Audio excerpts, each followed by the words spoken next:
Thank you for coming out tonight for Ruth. I'm Tom Duff, the president of Optimus. It's a huge honor to be able to say a few words about our Ruth. And I say it like that because that's how she would have wanted it said.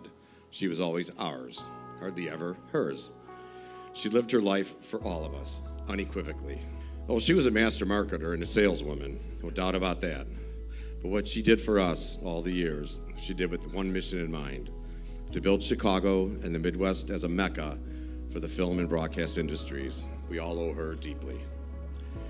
You'll be hearing from some other close friends, so I won't go crazy here, but she kicked major butt, woman or man, from the madman days when she had to fight the ridiculous lack of respect for women, when all she really wanted to do was be a champion for all of us. Every phase of our world, from the TV and the commercial industries to indie films, from SAG to IATSE and all the locals, from AICP and AICE, from ad agencies to PR firms, and everyone in between. She hailed for us, and she would also hail against us when she felt we deserved it. I will just finish with saying for all of us, Ruth, you are indeed a legend. While heroes come and go, legends never die, and you certainly never will for us. Thank you. Ruth has left us with a lot of great memories. She's been an inspirational part of our family. She's been a shining star and somebody that's really taught us how to be tough, taught us how to be inspirational. She was a woman in I guess basically a man's world. I mean, she did a lot of things that women at that time couldn't do. So we were always very proud of her. She represented a lot to us anyway. She was a role model for me, and I think she was a powerhouse and a pioneer, and we need to pay respect, homage, and the continuation of her legacy and all that she brought to our industry. Love her, hate her, honor her, admire her, be frustrated by her. You had to reckon with Ruth, because she was a cornerstone and a powerhouse of the film and production industry in Chicago. I remember asking her if she recorded the history or recorded what was going on. She said, "I make what's going on." And that has never left me, and she will continue to inspire me as long as I live. You probably might not know, and that is that I saved Ruth's life. And it was a moment in when I started Backyard Productions with Tony Diorio and an EP, a friend of mine. And we sat at a restaurant, and we were talking and laughing, and we all had a great time. And suddenly I see my two partners across the way, and they're both like wide-eyed and holding their glasses, and I hear that she's kind of like choking. So I asked her, I said, "Are you choking?" And she nodded, and I said, "Stand up."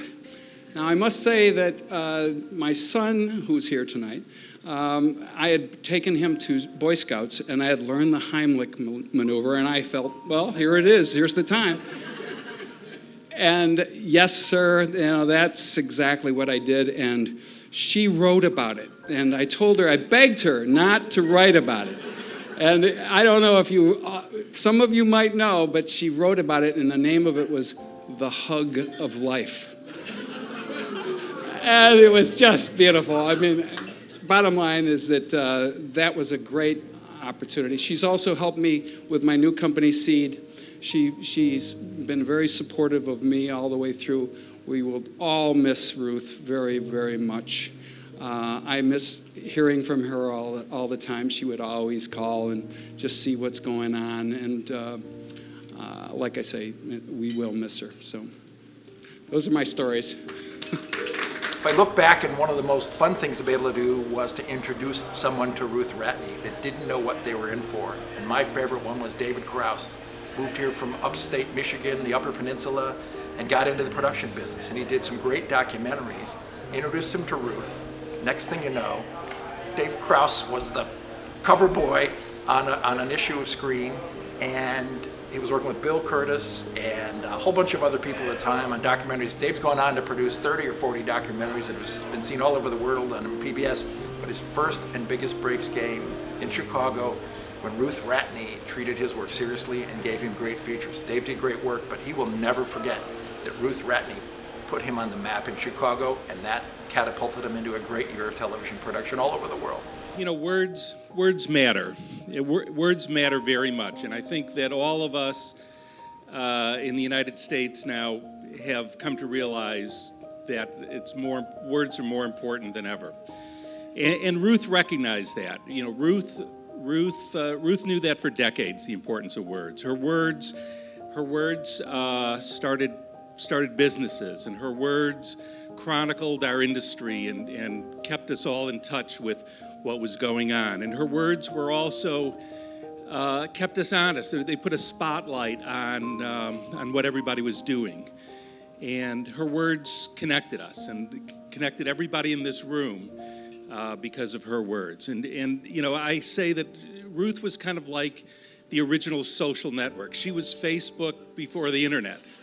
And we didn't post things. All you have to do is call Ruth or read Ruth, and you'd find out what was going on. And so she was really a pioneer, and I think we owe her a large debt of gratitude for what she did for our industry. And she was very proud of our industry, and she was very interested in it and supportive of it.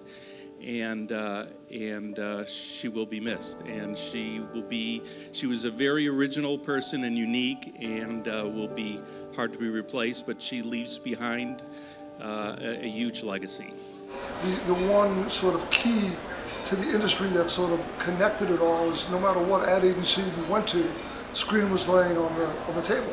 Yeah. And if you were in it, or if you wanted to know anything about it, it really gave you some credibility.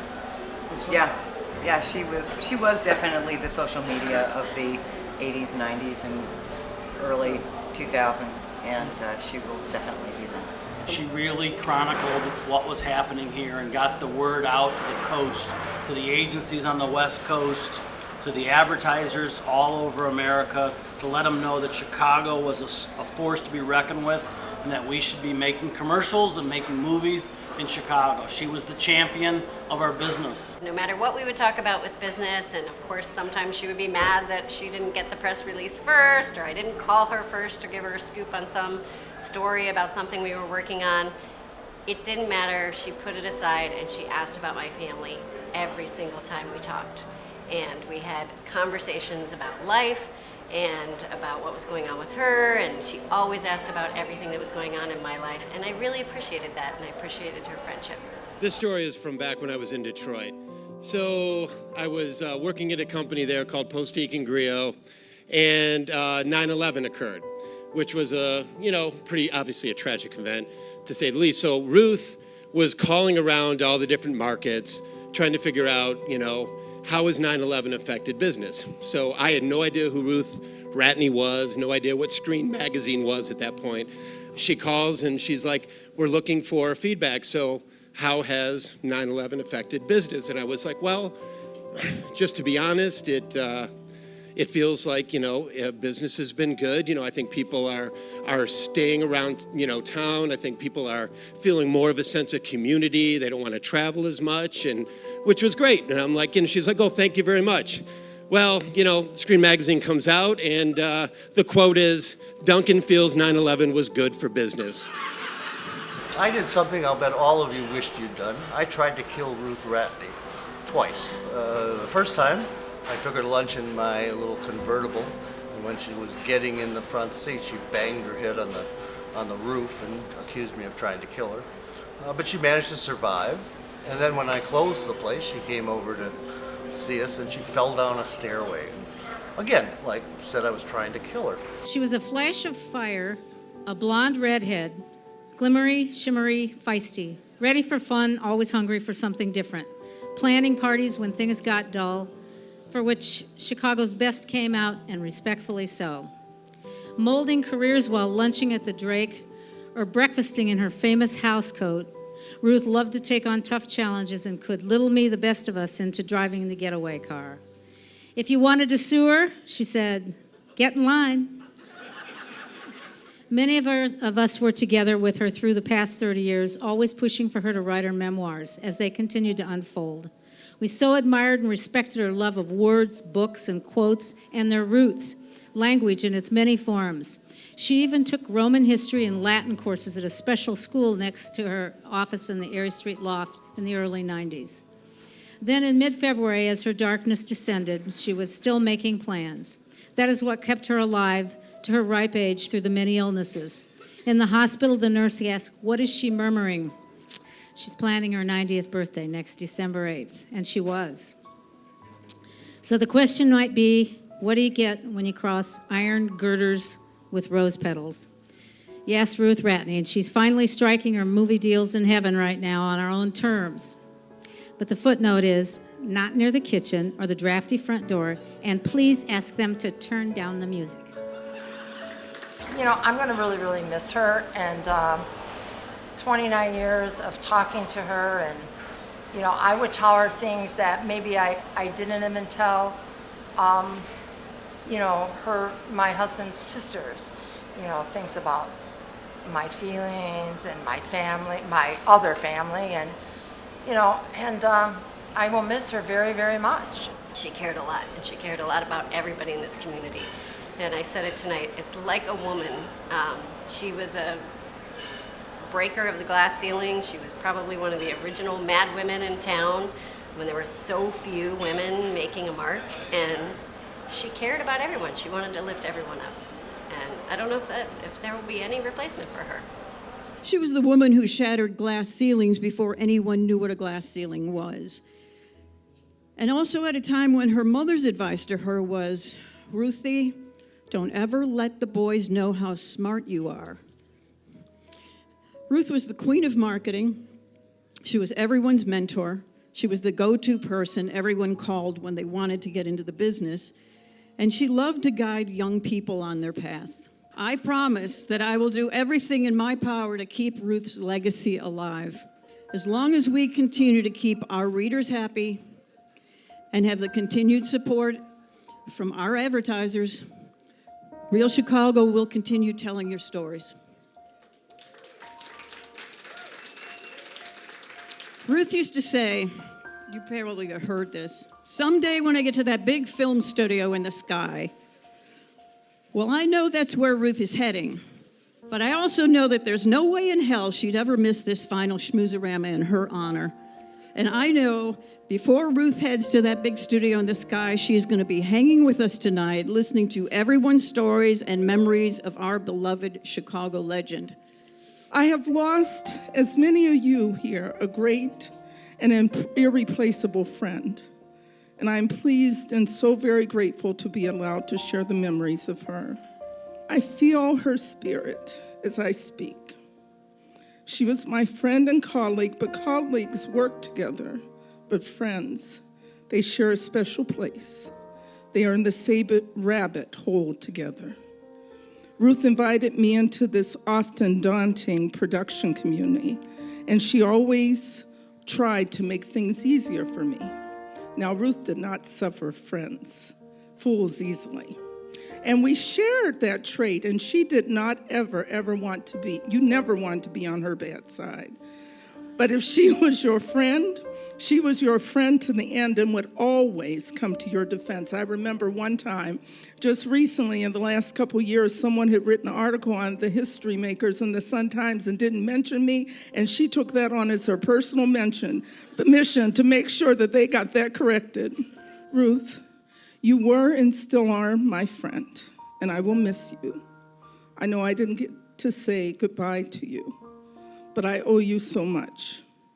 And in the ending, I offer this. Fly, Ruth, in the sky, Ruth. Your smile, your tone, your ever-encouraging laugh. You will be missed, but never forgotten. You will be forever loved, and memories of you forever cherished. You did such a great things while you walked among us. Forever in your debt, and forever in your gratitude. Your friend always, Juliana Richardson. We know that she's looking down on us, so thanks, Ruth, for everything that you've brought us, everything that you've given us, and the memories that will be forever for us. So farewell, Ruth, and thank you. We'll see you in another time. Bye-bye.